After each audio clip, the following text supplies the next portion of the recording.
everybody, I'm here today again at Cinequest with Shawn, and he's part of a movie called The Centre. I'm reading, this may sound strange at first, but I'm reading the book The Alchemist. Have you ever read that? Oh yeah, several times. It's an amazing book. And one of my favorites. It explains how the little boy is thinking, okay, so this is what I'm going to find. I want to be a shepherd, then I'm going to marry this girl. On the way there, he meets someone who teaches him about finding who he really is in his personal legend, and then he gets robbed, and then he goes to meet a crystal merchant, and then he still wants to be a shepherd, but then he realizes maybe that's not what I'm supposed to do, and he has this recurring dream about finding this treasure in Egypt, and his thing that he thinks is himself or that he wants to do keeps on changing because of fate and omens and things like that. Do you believe in? Oh, absolutely. I'm glad that you brought this up. I'm a big believer in that. I feel like one of the things that is important in life is to pay attention to things that keep coming up. Maybe sometimes there are people that keep coming into your life. And for instance, in terms of this movie, Charlie Griak, who's the director and writer of this film, kept coming up in my life. We weren't friends, but I would keep running into him in various ways, and I didn't pay much attention to it. And finally, we were thrust together. Like, you really need to, become friends. And we ended up, working on this movie that he wrote and directed. So I'm a big believer in really paying attention, because I think sometimes it's right there in front of you, and it's kind of directing you to your personal legend, as they say in The Alchemist. So I'm a big believer in that. We met someone once that they'd seen us around because they lived near where we were, and we kind of never noticed, and we kept bumping into each other the same thing, and now we're working on something together. And it's like this just keeps happening. Obviously the universe is like, you have to meet up. I don't know why you're not doing this. Yes, it's persistent. Yeah. It's persistent. If it must be, it will be. There's this thing which is, it takes 10,000 hours to become an overnight success. Do you have any idea of how many hours you've been in that? Oh man, that's a really good question. It's probably nearing that, or maybe even over it. I think two things. I think it takes 10,000 hours to become a true expert, or I don't know what you would call it, but a skilled professional. Fame, fortune, that's something apart, and that doesn't necessarily always come with skill, because there's other things involved in it. So I think that's an important sort of distinction, is to know, just because I'm an expert and I've put in my 10,000 hours doesn't necessarily mean the fortune will come with that, or the fame, and that's a completely different thing in my opinion. So I think, as an actor, I think what's really important is to understand, why am I doing this? What is the point of this? I think a lot of people go into it thinking, I want to be famous. And that's fine, and that's all well and good. But I think sometimes it's important to understand why go a level deeper. Why do I want to be famous? Well, I want people to like me. Okay. That's maybe not, then you can fulfill that other ways. You don't have to be an actor to have people like you. You could be a psychiatrist. You could be a teacher. As long as you're yourself. That's right. That's right. That's right. And if at the end of the day, the best fulfillment of who you are is to be an actor, absolutely do that. But I think it's really important to understand, why do I want to be an actor? Yeah. And if it's because you're like, I love to tell stories, I can't do anything but do that, or I need to inspire people by telling stories, or being the biggest possible version of me that I am, absolutely go for it. But I think it's important to understand, why do I want to do this acting thing? Because it's challenging. There are a lot easier professions out there. Trust me. Who's the person that inspired you to become who you are today? Who inspired me to become who I am today? Wow. Okay, that's tough. Probably innumerable ones, but I would say there's a guy named David Elliott who is he teaches this form of meditation that 5 years ago or so I came onto, and that really changed who I am. It helped me to become much more grounded, much just happier in life, and all just because of the simple breathing meditation. And I don't know, my life has just really improved a ton since then. So I would say probably him.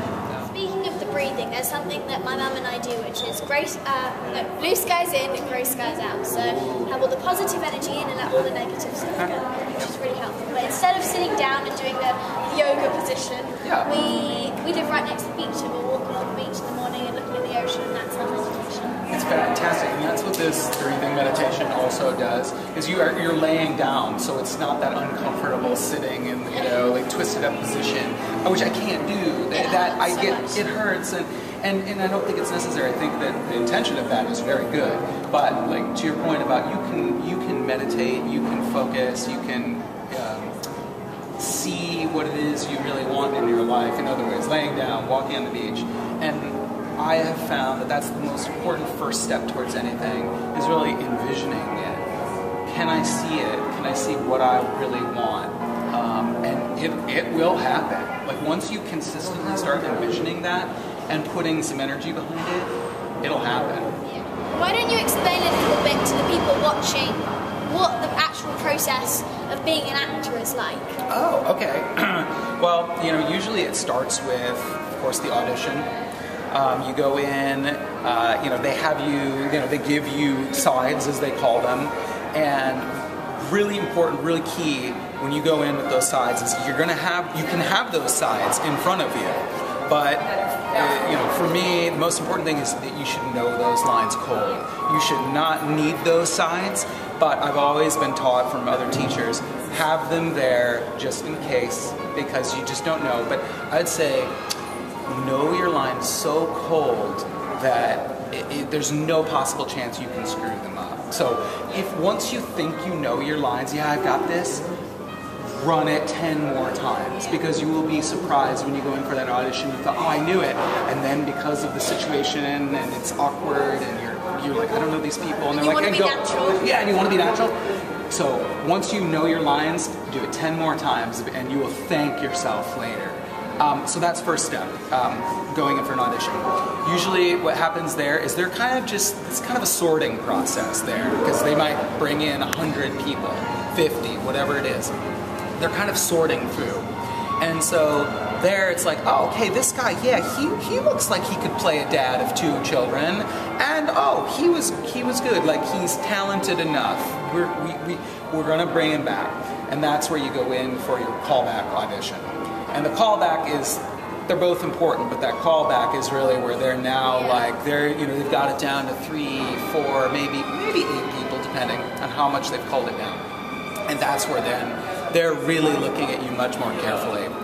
And that's those first 2 steps. Once you get that call, you're in. It's like this elation. I mean, you just feel so great. And then the panic usually sets in, because you're like, I have no idea how I'm going to do this role.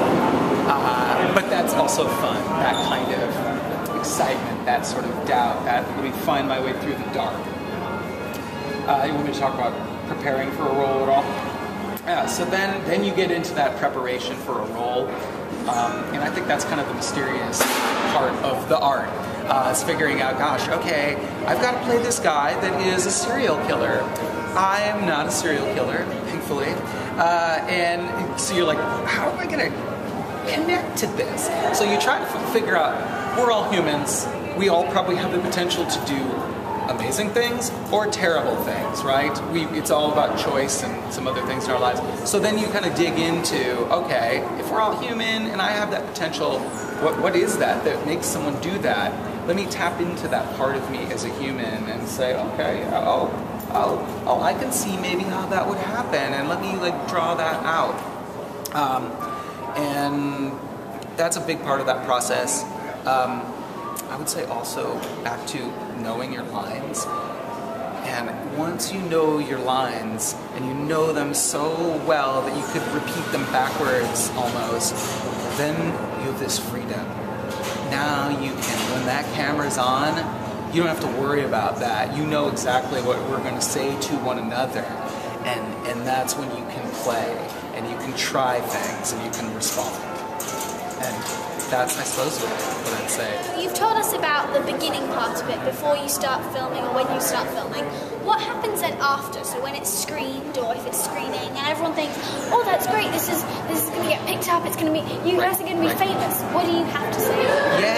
I'd say absolutely you need to always be hopeful that that's going to happen, that your movie is going to become, the next Hunger Games or something like that, or the next, hit out of Sundance that's bought for $5 million. But those are usually very exceptional cases, and so you want to be hopeful, you want to keep your eyes on that. But at the same time, I feel like it's good to be sort of realistic, that that's usually the exception. You want to, don't, what's the right word for this? Don't get too caught up in the result. The reason that you're doing this, hopefully, is because you love it. You have fun doing it. It helps express who you truly are. It inspires people. Those things have nothing to do with the monetary gain, the fame, all of that stuff. So, again, those things aren't bad, and hey, isn't that cool if that also happens? But you really, I think the important thing is to really stay focused on, like, hey, this is already a success because I did it, because this is who I am, because I love it, because these are my friends and we're creating together. You're already a success then. So regardless of whether someone's going to see it or your household name, you're already a success. And I think if you can stay focused on that, you're going to just be much happier in life. Because in this business, for every one person that's Christian Bale, there's 5 million others that are people you've never heard of and never will. That doesn't take away from their work and that they did something important with them.